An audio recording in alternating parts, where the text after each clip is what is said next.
Muy buenos días y feliz Navidad. Sí, ya lo dije, no lo voy a repetir. Todavía estamos en tiempo de Navidad. Incluso, pudiéramos decir, dependiendo de qué punto de vista lo veas, que hoy es el último día de Navidad. O mañana domingo, si estás considerando el primer domingo del día del tiempo ordinario, que es el bautismo del Señor.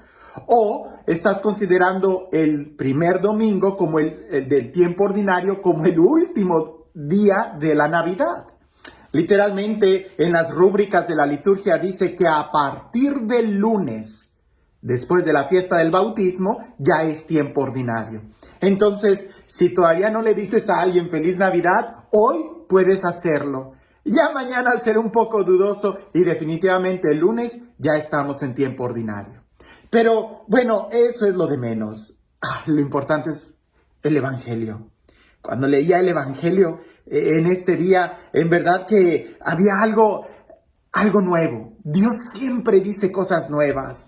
Y me sorprende cómo un mismo texto, las mismas palabras, en realidad son una fuente inagotable de sabiduría. Vamos a leer el Evangelio. Dice así: en aquel tiempo fue Jesús con sus discípulos a Judea y permaneció allí con ellos, bautizando. También Juan estaba bautizando en Enón, cerca de Salim, porque allí había agua abundante. La gente acudía y se bautizaba, pues Juan no había sido encarcelado todavía. Surgió entonces una disputa entre algunos de los discípulos de Juan y unos judíos acerca de la purificación. Los discípulos fueron a decir a Juan: mira, maestro, aquel que estaba contigo en la otra orilla del Jordán y del que tú diste testimonio, ahora está bautizando y todos acuden a él. Contestó Juan: nadie puede apropiarse nada si no le ha sido dado del cielo. Ustedes mismos son testigos de que yo dije: yo no soy el Mesías, sino el que ha sido enviado delante de él. En una boda, el que tiene a la novia es el novio. En cambio, el amigo del novio, de lo que lo acompaña y lo oye hablar, se alegra mucho de oír su voz. Así también, yo me lleno ahora de alegría.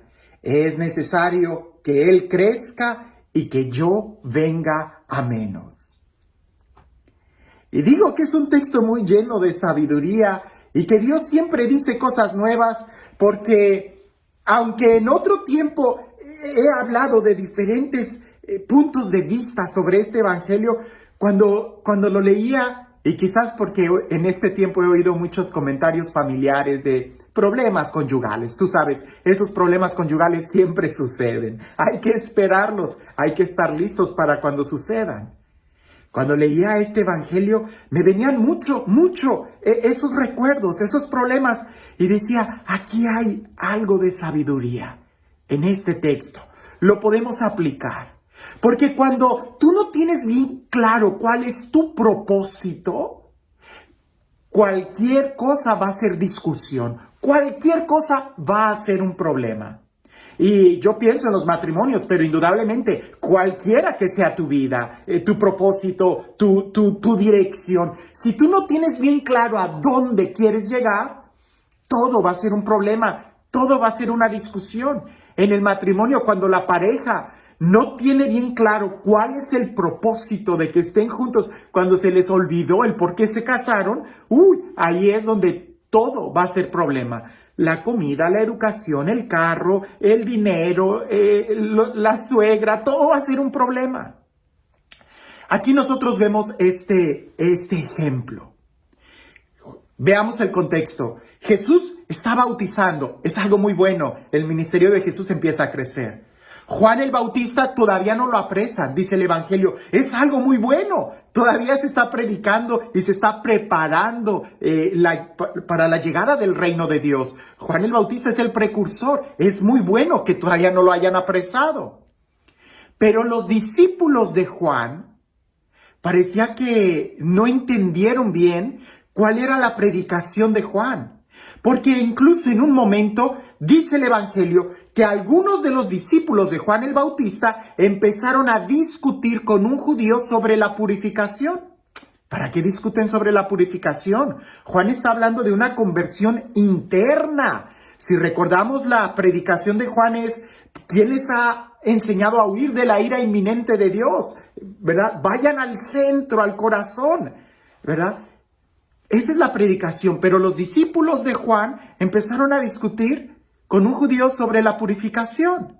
Y luego estos discípulos van con Juan y empiezan a quejarse de que Jesús, aquel de quien Juan dio testimonio, estaba bautizando. O sea, me pareciese que no les fue bien en la discusión con el judío y vienen y rematan con Juan con otro tema totalmente diferente. Aquel Jesús está bautizando. A ver, deberíamos de pararles tantito y decir, ¿cuál es el propósito del bautizo de Juan? ¿Cuál es el propósito de la predicación de Jesús?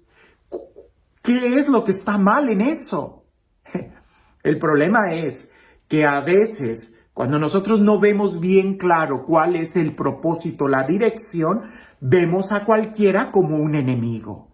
Y así como los discípulos de Juan quizás vieron como un enemigo a los judíos, también empezaron a ver como enemigo a Jesús. Ahora, cuando van con Juan, no llevan consigo el tema de la purificación, sino que llevan otro problema, totalmente diferente. Cuando tú no tienes bien claro cuál es el objetivo, todo es problema, todo es obstáculo. Por eso, antes de hablar, antes de alegar, antes de señalar, debemos nosotros de pensar, ¿cuál es el propósito? ¿Cuál es la meta? ¿Cuál es nuestra dirección? No te quedes en esas cosas. Continúa. ¿Cuál es tu propósito? Continúa. En el matrimonio, ¿cuál es el propósito de que ustedes dos estén juntos? Entonces, no discutan de cosas pasajeras. Vean más allá. Descubran el por qué siguen juntos. Y dejen a un lado las diferencias y más bien veamos los diferentes puntos de vista. Juan el Bautista, cuando él responde de una manera increíble y nos da puntos de sabiduría, porque él empieza diciendo, número 1, nadie puede dar nada si antes no ha sido recibido del cielo. En otras palabras, nadie da lo que no tiene. Si Jesús está haciendo eso con mucho éxito, es porque algo bueno él ha recibido de Dios. Si Dios lo está permitiendo, es también por un propósito. Cuando tú empiezas a mirar lo que el otro tiene, es porque tú ya no tienes nada o no valoras lo que tú tienes. Más bien revisa qué es lo que tú tienes. Porque si te falta, a quien hay que pedirles a Dios y no de estar criticando a los que sí han recibido. Además, ¿cuál es el propósito? No hay nada malo en lo que está haciendo Jesús y tampoco en lo que está haciendo Juan, y seguramente nada malo en las cosas buenas como la purificación que hacían los judíos. Hay que mirar cuál es el propósito. Ahora, la segunda respuesta que Juan da es bien contundente. Juan les dijo, yo les dije, yo no soy el Mesías.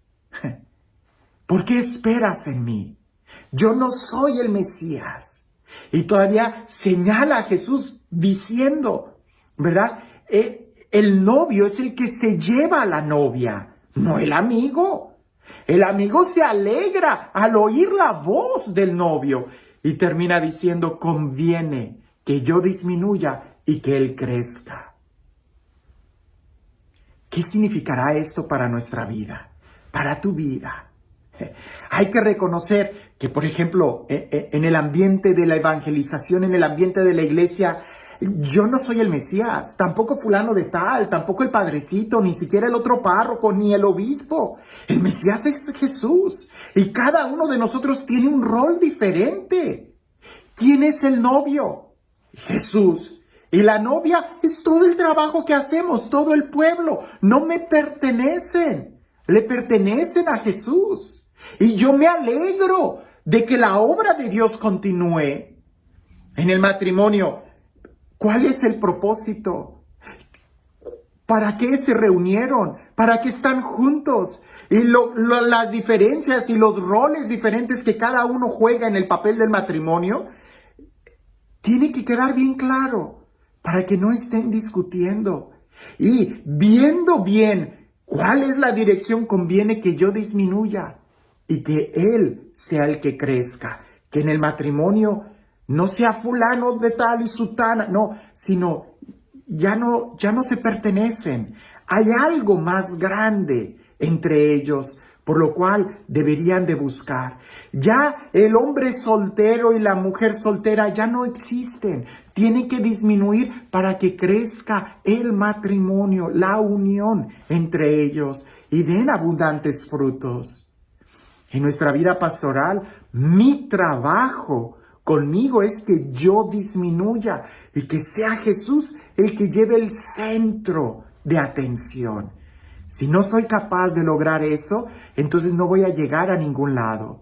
Porque lo más importante de mi viaje es llegar a la meta. No es quedarme conmigo, no es el equipaje que llevo, ni tampoco las estaciones en las que estoy. Lo importante es llegar. Entonces conviene que yo deje todo eso, que yo me deje a mí mismo para que Él sea glorificado. Así que los discípulos de Juan el Bautista nos enseñan que cuando no tienes bien claro cuál es y el porqué de las cosas, cuál es la meta y el porqué de lo que estás haciendo, todo va a ser una discusión. Así que antes de pelear, antes de discutir, antes de llevar problemas, detente y di, pero ¿qué es lo que estoy buscando con todo esto? ¿A dónde estoy yendo? Y este Dios, el Dios del amor, el Dios que es nuestra meta y que es el que nos acompaña, el Dios que sale a nuestro encuentro y que nos llena de su amor, que sea Él quien el día de hoy te bendiga, en el nombre del Padre, del Hijo y del Espíritu Santo. Cuentan por ahí que un hombre metió en un frasco a hormigas negras y hormigas rojas. 10 hormigas y 10 hormigas. Y ellas estaban conviviendo muy bien ahí. Hasta que él agarró el frasco y empezó a agitarlas. Y las hormigas empezaron a pelear entre ellas, las rojas contra las negras. Dejaron de convivir en armonía. A veces a nosotros así nos pasa. Cuando se nos olvida cuál es el objetivo y vienen las tribulaciones, empezamos a pelear entre nosotros en lugar de preguntarnos, ¿quién agitó el frasco? O detengámonos, no somos enemigos nosotros. Cualquiera que sea el rol que tú estés teniendo, que es diferente al mío, vamos en la misma dirección. En el matrimonio, ¿quién agitó el frasco? No son ustedes enemigos. Y en tu propia vida, cuando veas esas dificultades, no te quedes a pelear, sino más bien mira más allá. Y no importaría tanto quién agitó el frasco si ya lo detuvo. Lo que importa es hacia dónde vamos. ¿Hacia dónde vas? Que tengas un excelente día.